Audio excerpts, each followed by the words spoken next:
Esse texto é um pedaço de um livro escrito, tá aqui, escrita na década de 1960. A narrativa põe em evidência uma dramaticidade centrada em o quê? Né? Aí a gente vai ver. Vamos para o texto. Menina. Olha como é que... Aqui a gente vai precisar, na verdade, a discussão que a gente vai ter aqui é um pouquinho meio que histórica. A máquina de costura avançava decidida sobre o pano. Que bonita que a mãe era, com os alfinetes na boca. Gostava de olhá-la calada, estudando seus gestos, enquanto recortava retalhos de pano com a tesoura. Interrompia às vezes seu trabalho, era quando a mãe precisava da tesoura. Admirava o jeito decidido da mãe ao cortar pano, não hesitava nunca, nem errava. A mãe sabia tanto. Tita chamava de parênteses, como quem diz parênteses. Tentava não pensar nas palavras, mas sabia que na mesma hora da tentativa tinha-as pensado. Oh, tudo era tão difícil. A mãe saberia que ela queria perguntar-lhe intensamente agora, quase com fome, depressa, antes de morrer, tanto que não se conteve e... Mamãe, o que é desquitada? Atirou rápida, com uma voz sem timbre. Tudo ficou suspenso. Se alguém gritasse, o mundo acabava ou Deus aparecia, sentia Ana Lúcia. Era muito forte aquele instante. Forte demais para uma menina, a mãe parada com a tesoura no ar, tudo sem solução, podendo desabar a qualquer pensamento. A máquina avançando desgovernada sobre o vestido de seda brilhante, espalhando luz, luz, luz. O que é esse parênteses aí? É um nome que não se deve escrever numa prova, provavelmente um palavrão, né? E aí...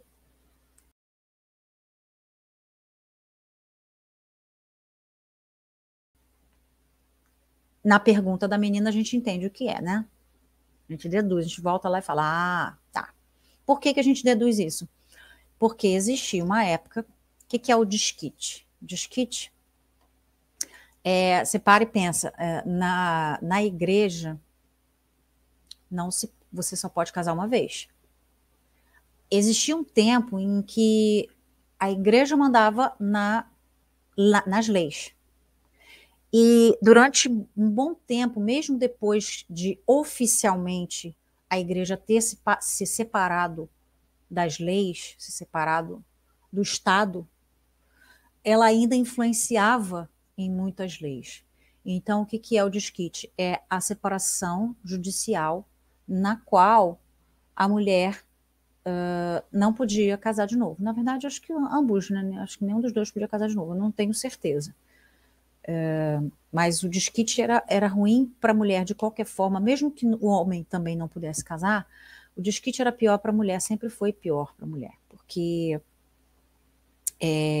a maioria não trabalhava, não tinha direito a nada, e corria o risco do marido alegar coisas, e dependendo do que ele alegasse, ela podia até perder direito à pensão, não tinha direito nem a uma renda após a separação. E isso com filhos, com tudo mais. Que a guarda era da mulher, da mãe, sempre. Então, a mulher tinha que começar a trabalhar, tinha que depender de uma rede de apoio que muitas vezes não existia, enfim, uma série de problemas aí que surgiam. E ainda existia muito esse estigma, como ainda existe hoje, né? De que a mulher que pediu para separar é porque é uma mulher fácil.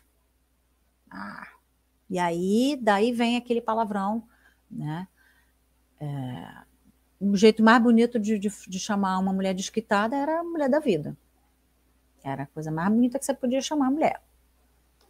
Então, você vê que o drama aqui, você vê que o texto ele é todo construído de forma que a criança, a menina, ela está ela convive com a mãe e ela tem um olhar muito carinhoso sobre a mãe, até que a palavra vem.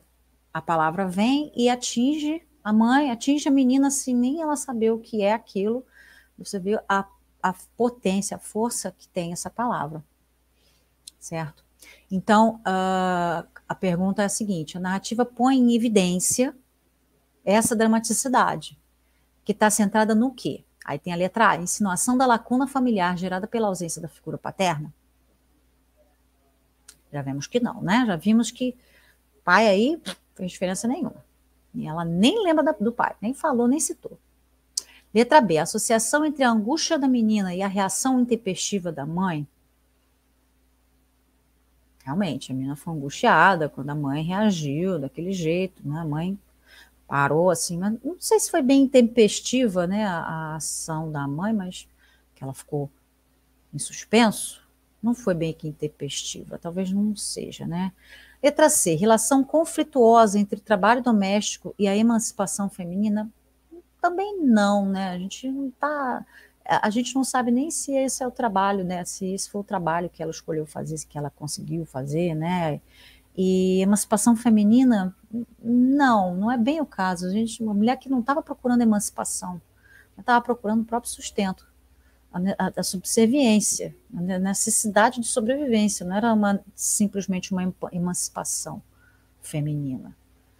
Letra D, representação de estigmas sociais modulados pela perspectiva da criança.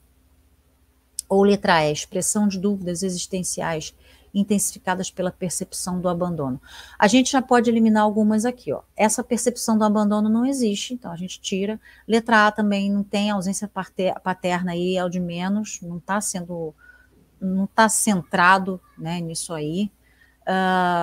Aí a gente tem a letra B, tem a ver, né, essa associação. A menina não está angustiada, mas nem a mãe tá tão, né, teve uma reação tão intempestiva, mas tem essa relação, algo desse tipo, né? Mas a gente já pode eliminar a letra B também, que eu acho que não funciona muito bem, não.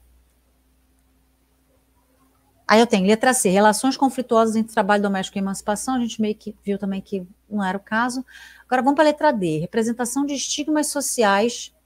Olha lá, lembra que eu falei do desquite, né, da questão da mulher ser desquitada, o peso que isso trazia para a mulher, e a Tita chamando, né, a mãe da garota de, né, de nome feio, então tem esse estigma social aí,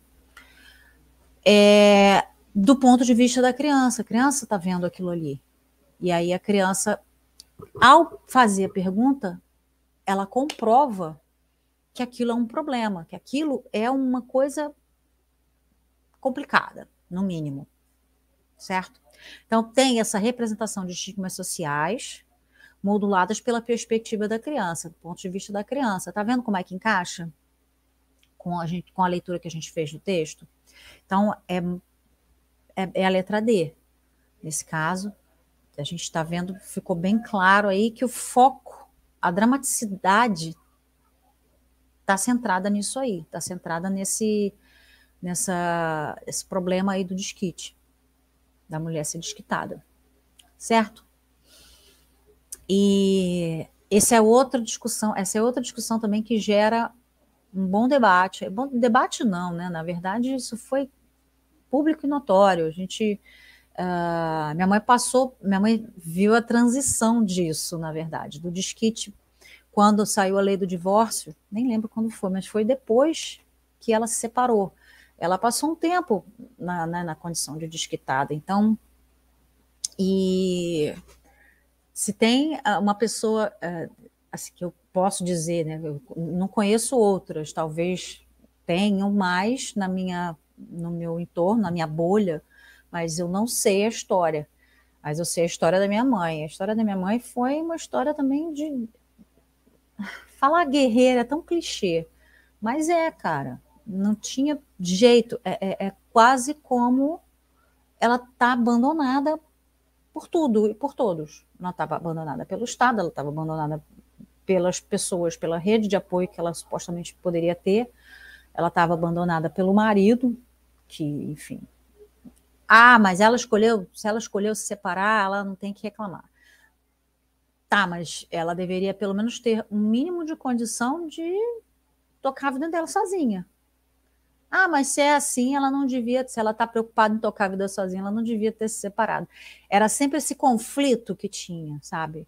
Ah, por quê? Porque separou, está reclamando agora que está sem dinheiro, você quis separar. Só que, cara, hoje em dia, né, com a visão de mundo que as pessoas têm, isso não encaixa, mas é porque as pessoas não sabem que até bem pouco tempo a mulher, o cara podia separar da mulher se ele alegasse que ela traiu ele, se ela alegasse adultério. Até bem pouco tempo, e eu digo pouco tempo, anos 2000. Tem gente, tudo bem, que nasceu nos anos 2000, então não é tão pouco tempo assim. Mas em relação à história do nosso Estado, a história do Brasil, pelo menos, é muito pouco tempo. São 20 anos que a mulher que não tem mais crime, defesa da honra. A mulher podia ser morta, porque o cara achou que ela traiu ele e matou ela, matou quem quer que fosse que tivesse envolvido. E aquilo era ok. O cara era perdoado, o cara ele era como se fosse uma legítima defesa. Inclusive o nome era esse, legítima defesa da honra. Então, quando você percebe essas coisas, você joga lá para os anos 60, lá se vão 60 anos, 63 anos, 60 e alguma coisa anos, nessa época, a mulher não tinha direito de viver se não fosse num casamento. As que conseguiam eram as sortudas, que tinham herança, que de alguma forma se faziam importantes em algum setor, de alguma empresa, e aí conseguiam, enfim, ser independentes, de certa forma, mas aí aquela história ainda precisava, muitas vezes ainda precisava de um tutor, ainda precisava do pai para gerenciar, ela mesma não podia. Enfim, uma série de questões que só foram resolvidas bem depois. E aí as pessoas ficam falando assim, ah, mas era mimimi. Ah, mas por que separou então? Tá reclamando agora. Cara, mas era barra. Tinha pessoas, e como tem até hoje, que comiam um pouco de alamaçô com o cara. Ah, mas não sabia quando casar. Não, elas não sabem quando casam. Muitas vezes, naquela época mesmo, se não casava, você não convivia com a pessoa antes de casar. Como é que você vai saber que a pessoa é daquele jeito? A pessoa vai te tratar super bem, vai te fazer 1000 agrados, vai comprar presente, vai te levar para passear. Quando você casa, meu filho, você é dele. Era literalmente assim, você era uma propriedade do homem. E ele podia fazer o que quisesse com você. Se hoje é chocante você dizer que alguém maltrata um pet, que alguém chuta cachorro, o próprio cachorro que pegou, que comprou e botou embaixo do próprio teto, imagina naquela época que o marido podia bater na mulher, que era autorizado pela lei. Hoje ainda pode, né? Porque a lei ainda é permissiva. Agora melhorou bastante, mas ainda é muito permissiva. Mas naquela época era oficial. Era um negócio assim, estava na lei. O cara podia fazer o que ele quisesse com a mulher.